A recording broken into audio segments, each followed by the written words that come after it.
మల్కాజ్గిరి లోక్సభ సీటుపై తెలంగాణ బడా బీజేపీ లీడర్ల కన్ను.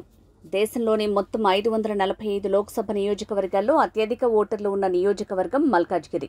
ఈ నియోజకవర్గంలో 31 లక్షలకు పైగా ఓటర్లున్నారు. రాజకీయ విశ్లేషకులు మల్కాజ్గిరి నియోజకవర్గాన్ని మినీ ఇండియాగా పరిగణిస్తారు. మేడ్చల్, ఉప్పల్, మల్కాజ్గిరి, కుత్బుల్లాపూర్, సికింద్రాబాద్ కంటోన్మెంట్, ఎల్బీనగర్, కుకట్పల్లి అసెంబ్లీ నియోజకవర్గాలు ఈ మల్కాజ్గిరి లోక్సభ నియోజకవర్గ పరిధిలోకి వస్తాయి. 2019 లోక్సభ ఎన్నికల్లో ప్రస్తుత తెలంగాణ సీఎం రేవంత్ రెడ్డి ఇక్కడి నుంచి పోటీ చేసి 10,919 ఓట్లతో గెలిచారు. రానున్న లోక్సభ ఎన్నికల్లో కాంగ్రెస్, బీఆర్ఎస్, బీజేపీల మధ్య త్రిముఖ పోటీ నెలకొన్న తరుణంలో ఈ మల్కాజ్గిరి సీటు కోసం తెలంగాణ బీజేపీలో గట్టి పోటీ నడుస్తోందని రాజకీయ విశ్లేషకులు చెబుతున్నారు. మురళీధర్ రావు, ఈటెల రాజేందర్ వంటి అగ్రనాయకులు ఇక్కడి నుంచి పోటీ చేయడానికి ఆసక్తి చూపుతున్నారు. ఉమ్మడి ఆంధ్రప్రదేశ్ మాజీ హోంమంత్రి దేవేందర్ గౌడ్ కుమారుడు వీరేందర్ గౌడ్ సైతం మల్కాజ్గిరి టికెట్పై ఆశలు పెట్టుకున్నారు. Delhi public school chairman Malka Komaraiah, మాజీ MP Chada Suresh Reddy, Pannala Harish Reddy, Quthbullapur contested MLA Srisailam Goud కూడా ఈ ఎంపీ టికెట్ కోసం ప్రయత్నం చేస్తున్నారు.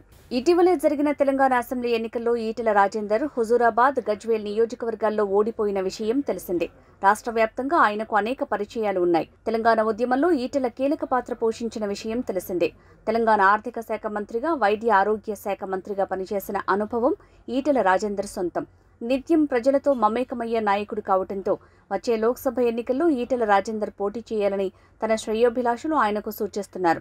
ఇందులో భాగంగా ఈటెల మల్కాజ్గిరి నుంచి పోటీ చేయడానికి మొగ్గు చూపుతున్నారని మీడియాలో కథనాలొస్తున్నాయి. ఇక మురళీధర్ రావు విషయానికి వస్తే చాలా చిన్న వయసులోనే ఆర్ఎస్ఎస్లో చేరారు. అనేక రాష్ట్రాల్లో మురళీధర్ రావు ఏబీవీపీకి కీలకంగా పనిచేశారు. నవంబర్ 1986లో ఉస్మానియా యూనివర్సిటీ క్యాంపస్లో నక్సలైట్లు పాయింట్ బ్లాంక్ రేంజ్లో మురళీధర్ రావుపై కాల్పులు జరిపారు. శరీరంలోకి అనేక బుల్లెట్లు దిగినా మురళీధర్ రావు ప్రాణాలతో బయటపడ్డారు. 1993 నుంచి 2009 వరకు స్వదేశీ జాగరణ్ మంచ్లో జాతీయ కన్వీనర్గా పనిచేశారు.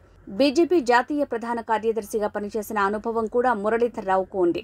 మధ్యప్రదేశ్ బీజేపీ ఇన్ఛార్జిగా పనిచేసి అక్కడ ప్రభుత్వాన్ని ఏర్పాటు చేయడంలో మురళీధర్ రావు కీలక పాత్ర పోషించారు.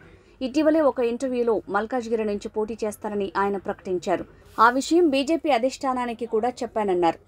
ఇక మల్కా కొమరయ్య విషయానికి వస్తే మల్కాజ్గిరిలో కొమరయ్య ప్రచారం కూడా మొదలుపెట్టేశారు. క్షేత్రస్థాయిలో పర్యటిస్తూ సమస్యలు తెలుసుకుంటూ ప్రజలతో మమేకమవుతున్నారు.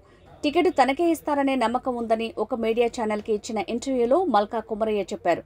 లోక్సభ ఎన్నికలు దగ్గర పడుతున్న నేపథ్యంలో బీజేపీ అధిష్టానం మల్కాజ్గిరి ఎంపీ టికెట్ ఎవరికిస్తుందనేది రాజకీయ వర్గాల్లో చర్చనీయాంశంగా మారింది.